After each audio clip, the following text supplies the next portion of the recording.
कुत्ते को रोटी खिलाने के 8 फायदे। एक महात्मा ने बताया, अगर मनुष्य कुत्ते को रोटी खिलाने के 8 फायदे जान जाए तो कभी दुखी नहीं रहोगे। महात्मा बुद्ध ने बताया, कुत्ते को एक टुकड़ा रोटी खिलाने से क्या फल मिलता है। एक समय की बात है, एक जंगल में महात्मा बुद्ध उपदेश दे रहे थे। तभी सबल नाम के शिष्य ने पूछा, गुरुदेव, मेरे मन में एक प्रश्न उठ रहा है। महात्मा बुद्ध ने कहा, आप निसंकोच होकर पूछो, आपके मन में वह कौन सा प्रश्न उठ रहा है। तब सबल ने कहा, गुरुदेव, मैं ये जानना चाहता हूँ कि कुत्ते को एक टुकड़ा रोटी खिलाने से मनुष्य को कौन सा फल मिलता है। तभी महात्मा ने कहा, भांते, कुत्ते को एक टुकड़ा रोटी खिलाने से मनुष्य को 8 फायदे होते हैं तथा जो भी मनुष्य इन फायदों के बारे में जान जाता है उसका जीवन धन्य हो जाता है और उसको जीवन में कभी दुखों का सामना नहीं करना पड़ता है।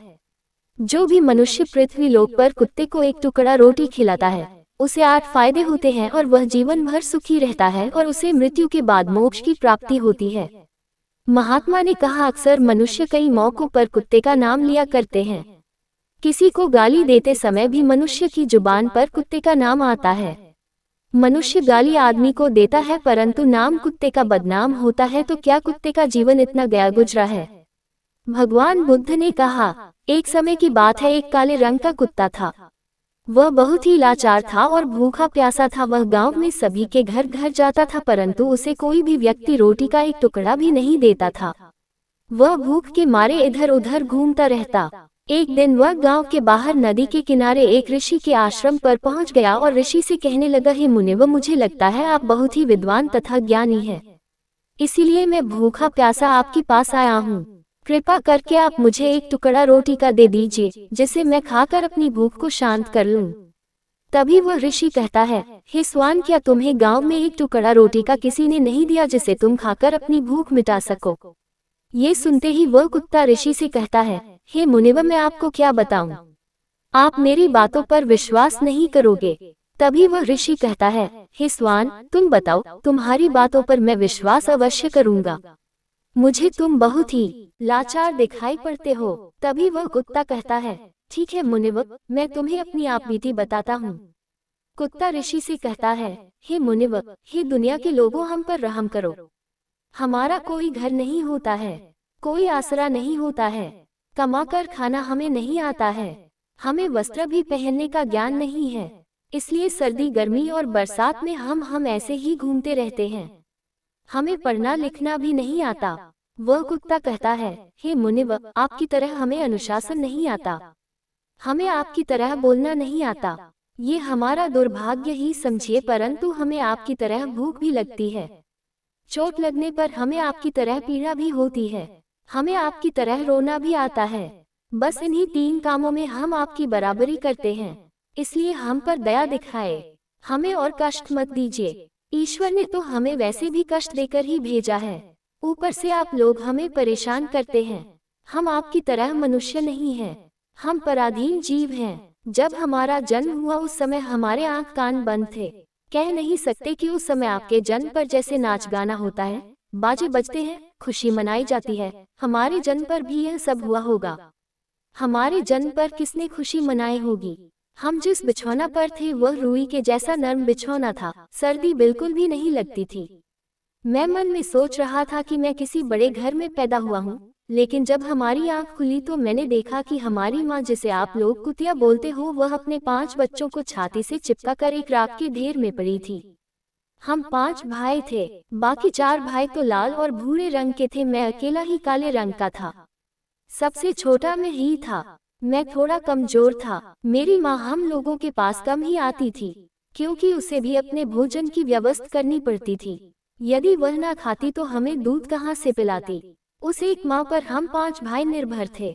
वह बेचारी अपने भोजन के लिए इधर उधर दौड़ती रहती थी। कभी भोजन मिल भी जाता था, कभी नहीं भी मिलता था, लेकिन वह हमेशा हम 5 का बड़ा ख्याल रखती थी। आखिर वह हमारी माँ थी। वह रात भर जागकर गांव की रखवाली करती थी। किसी की मजाल नहीं थी कि कोई अनजान आदमी बुरी नियत से गांव की तरफ भी झांक जाए। दूसरे गांव के कुत्ते भी हमारी माँ के डर से गांव में नहीं आते थे। गांव के किसी किसान के खेत में कोई जानवर खड़ी फसल खाने आते तो हमारी माँ उसे दौड़कर भगा देती। गांव वालों के लिए इतना सब करने के बाद भी कोई कोई मनुष्य तो हमारी माँ को भोजन तक नहीं देता था। भोजन के लिए हमारी माँ को मजबूर होकर छीना झपटी करनी पड़ती थी। कई बार तो लोग उसे लाठी डंडों से पीट पीट कर भगा देते थे।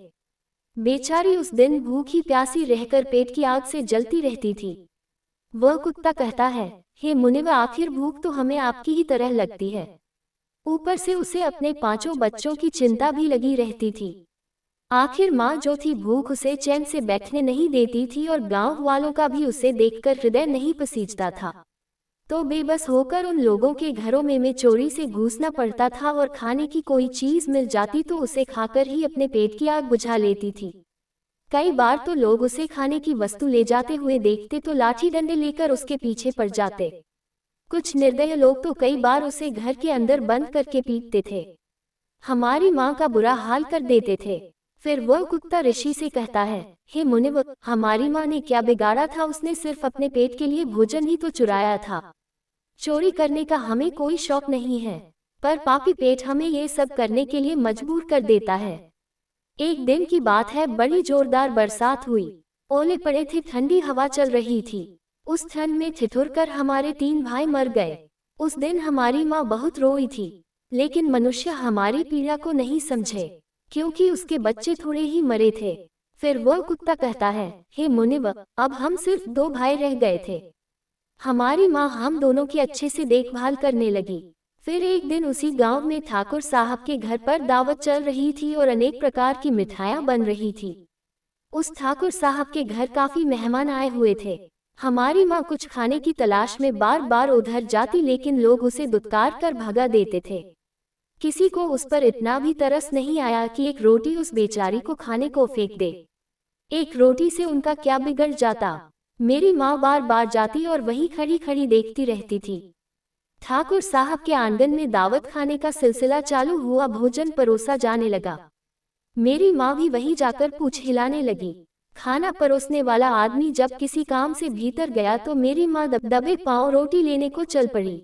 फिर दूसरे आदमी ने मेरी माँ को जाते हुए देख लिया तो चारों ओर से लोग चिल्ला चिल्ला कर उसकी तरफ भागे। मेरी माँ उनकी चीख सुनकर घबरा गई। 2-3 आदमी लाठी लेकर उसके पीछे बड़ बेरहमी से दौड़े। मेरी माँ वहां से घबराकर भागने लगी, परंतु उसे वहां से निकलने का कोई रास्ता नहीं मिला, क्योंकि सामने से लोग लाठी डंडे लेकर आ रहे थे। तभी मेरी माँ वहां पर जो लोग भोजन कर रहे थे उनको लंघकर निकल गई। महात्मा ने कहा। आगे वह कुत्ता कहता है, हे मुनिव, मेरी माँ अपने निकलने पर इतनी हैरान नहीं थी जितनी कि उन लोगों को देखकर हुई थी। जो वहां पर दावत खा रहे थे वह सब उठकर खड़े हो गए। उन्होंने भोजन करना छोड़ दिया और कहने लगे कि कुतिया के लंघ जाने के कारण भोजन भ्रष्ट हो गया है। सब एक दूसरे से विचार विमर्श कर रहे थे कि अब क्या किया जाए, खाना तो सब खराब हो गया। फिर ठाकुर साहब फूट फूट कर रोने लगे। कुछ लोग तो ये भी कह रहे थे कि भाई कुतिया के लांघने से भोजन खराब कैसे हो गया? उसने खाने में या पतलों में मुंह थोड़ी डाला है, सिर्फ ऊपर से लान कर ही तो गई है। और कहने लगे, शहरों में तो लोग कुत्ते को पालकर घर के अंदर सुलाते भी हैं और खिलाते भी हैं, तो इसमें कोई बुरी बात नहीं है। अगर कुतिया लंघ कर गई है तो भोजन खराब नहीं हुआ है। लेकिन उनमें से कुछ लोग बड़े घरों से ताल्लुक रखते थे, उन्होंने एक भी नहीं चलने दी। कह रहे थे कि भोजन तो भ्रष्ट हो गया है, ये हमारे खाने के लायक नहीं है। आखिरकार उन्हीं की बात मानी गई। अब तो वह सारा भोजन गरीबों में बांट दिया गया। उस दिन तो मेरी माँ को खूब पेट भर के खाना मिला था। ऐसा सुख उसने जीवन में कभी नहीं पाया था, लेकिन वह सुख उसके लिए बड़ी मुसीबत बन गया। वह भोजन करके वहां आराम से लेटी ही थी, उतने में वह ठाकुर डंडा लेकर वहां आ पहुंचा और उसे बुरी तरह से पीटने लगा। उसे बाहर भागने का भी कोई अवसर नहीं मिल पाया। डंडों की चोट से वह बुरी तरह से चिल्लाने लगी। माँ का विलाप सुनकर पत्थर भी पसीज जाता है, पर उस निर्दय को उस पर जरा भी रहम नहीं आया। वह उसे कठोरता पूर्वक पीटता रहा। माँ का वह सौर पूरे गांव में सुनाई दे रहा था। तब कुछ लोग आए और उसे समझाते हुए बोले, ठाकुर साहब, जाने दो, भूख में तो आदमी की भी बुद्धि भ्रष्ट हो जाती है। ये तो एक पशु है, इसे अच्छे बुरे का क्या ज्ञान। अब इसे मारकर आपको क्या मिलेगा? जो होना था सो हो गया। लोगों के समझाने के बाद उसने हम माँ को पीटना बंद किया। माँ ने आकर सारी कहानी हम दोनों भाइयों को सुनाई। हमने सोचा कि कितना कष्ट भरा है हम कुत्तों का जीवन। आदमी एक रोटी के टुकड़े के बदले एक चोर की जितना पीटता है बेकार है ऐसे लोग जो हम लोगों की पीड़ा को नहीं समझते। महात्मा ने कहा। वह कुत्ता कहता है, हे मुनिव, एक दिन की बात है, उसी गांव के बाहर एक ब्राह्मण आकर ठहरा हुआ था। उसने अपने भोजन के लिए एक जगह चूल्हा बनाया और उस पर दाल बनाने के लिए रख दी, उसके बाद आटा गूंद कर रख दिया। वह वहीं पास में कुएं पर पानी लेने चला गया। इधर कहीं से मेरी माँ भी घूमती हुई वहीं पहुंच गई। उसने आटे को देखा तो सोचने लगी कि शायद इस आटे का कोई मालिक नहीं है, यही सोचकर वह उस आटे को खाने लगी। उधर उस ब्राह्मण ने कुएं के पास से देखा कि उसका आटा एक कुतिया खा रही है तो वह बड़ा दुखी हुआ। वह बेचारा रोने लगा क्योंकि वह भी 2 दिनों का भूखा और थका हुआ था। कुछ लोगों ने उसे कहा, अरे ब्राह्मण देवता, इस कुतिया ने तुम्हारा भी आटा बिगाड़ दिया। कल तो इसने ठाकुर साहब की पूरी रसोई बिगाड़ कर रख दी। ब्राह्मण दुखी होता हुआ बोला, भाई मुझे क्या मालूम था ये दुष्ट कुतिया मेरे आटे को खाने के लिए घात लगाए बैठी है। ब्राह्मण ने ना आव देखा ना ताव, लाठी लेकर उस कुतिया के ऊपर टूट पड़ा। माँ उस आटे को ठीक से खा भी नहीं पाई थी, पर उससे ज्यादा कि उस पर लाठी बरस गई। महीनों तक मेरी माँ लड़खड़ाते हुई घूमती रही। तब उस दिन समझ में आया कि आदमी कितना खुदगर्ज है। हम उसका कोई भी कार्य करते हैं तो भी वह हमें अपना नहीं समझता।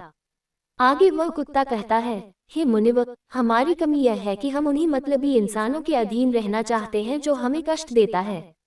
जो हमें प्यार से खिलाता है हम उसके कितने काम आते हैं यह नहीं पता। उनके घर की रखवाली तो करते ही हैं, साथ ही साथ और भी बहुत सारे लाभ हैं जिन्हें मनुष्य नहीं जानता। इस पर महात्मा ने कहा, यदि मनुष्य कुत्ते को रोटी खिलाने के फायदे जान जाए तो अपने जीवन में होने वाले नुकसान से बच सकता है। आज मैं आपको बताऊंगा कुत्ते को रोटी खिलाने के 8 फायदे। मनुष्य को पता नहीं है कि जब भी घर में रोटी बनाई जाती है तो सबसे पहली रोटी गौ माता की होती है और पिछली रोटी कुत्ते की होती है। महात्मा ने कहा, ऐसा ही विधान भगवान ने बनाया था, लेकिन भगवान के बनाए उस विधान को भूलकर मनुष्य अगली और पिछली रोटी स्वयं ही खा जाता है।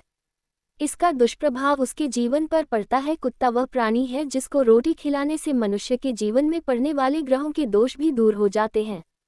महात्मा ने कहा, कुत्ते को रोटी खिलाने का पहला फायदा, कुत्ते को रोटी खिलाने से शनि का नकारात्मक प्रभाव कम हो जाता है। शनि ग्रह जब अपनी कुदृष्टि डालता है तो हर मनुष्य बर्बाद हो जाता है। जिस व्यक्ति पर उनकी महादशा का आरंभ हो जाता है तो बने बनाए काम अपने आप बिगड़ने लगते हैं और वह मनुष्य आर्थिक तंगी का शिकार हो जाता है। उस स्थिति में व्यक्ति यदि कुत्ते को रोटी खिलाता है तो उस पर शनि का दुष्प्रभाव बहुत ही कम हो जाता है। कुत्ते को रोटी खिलाने का दूसरा फायदा, कुत्ते को रोटी खिलाने से भाग्य आपके पक्ष में हो जाता है। आपके घर के अंदर नकारात्मक शक्ति नष्ट हो जाती है। कुत्ते को रोटी खिलाने का तीसरा फायदा, कुत्ते को रोटी खिलाने से माता लक्ष्मी प्रसन्न हो जाती है और आपके घर में धन दौलत की कभी कमी नहीं रहती है। कुत्ते को रोटी खिलाने का चौथा फायदा, कुत्ते को रोटी खिलाने से आपके ऊपर कर्ज नहीं चढ़ता और जो पहले से आप कर्जदार हैं उससे भी मुक्ति मिल जाती है। कुत्ते को रोटी खिलाने का पांचवा फायदा, कुत्ते को सुबह शाम भोजन देने से आपका व्यापार बहुत अच्छे से चलता है। कुत्ते को रोटी खिलाने का छठा फायदा, कुत्ते को रोटी देने से आपकी आयु में वृद्धि होती है और अटका हुआ धन वापस मिल जाता है। कुत्ते को रोटी खिलाने का सातवां फायदा, कुत्ते को रोटी देने से हमेशा आपका स्वास्थ्य अच्छा बना रहता है और मानसिक रूप से आप मजबूत रहते हैं। आपका मन हमेशा ऊर्जावान रहता है। अच्छे विचार आपके मन के अंदर आते हैं। कुत्ते को रोटी खिलाने का आठवां फायदा, कुत्ते को रोटी खिलाने से भगवान प्रसन्न रहते हैं क्योंकि भगवान को समस्त जीवों की चिंता रहती है और जो समस्त जीवों पर दया दिखाता है भगवान भी उस मनुष्य से हमेशा प्रसन्न रहते हैं। भगवान की कृपा सदैव उस परिवार पर बनी रहती है। आपने अपने बड़े बुजुर्गों से सुना होगा, कहते हैं कि जब कुत्ता रोता है तो अपशगुन होता है। कोई संकट आता है, किसी की मृत्यु होती है। कोई संकट आता है, किसी की मृत्यु होती है, इसलिए कुत्ते को कभी रुलाना नहीं चाहिए। इस प्रकार से महात्मा ने सबल को कुत्ते को रोटी खिलाने के 8 फायदे बताए और जो भी मनुष्य कुत्ते को रोटी खिलाता है तो उसे इन 8 फायदों का फल प्राप्त होता है।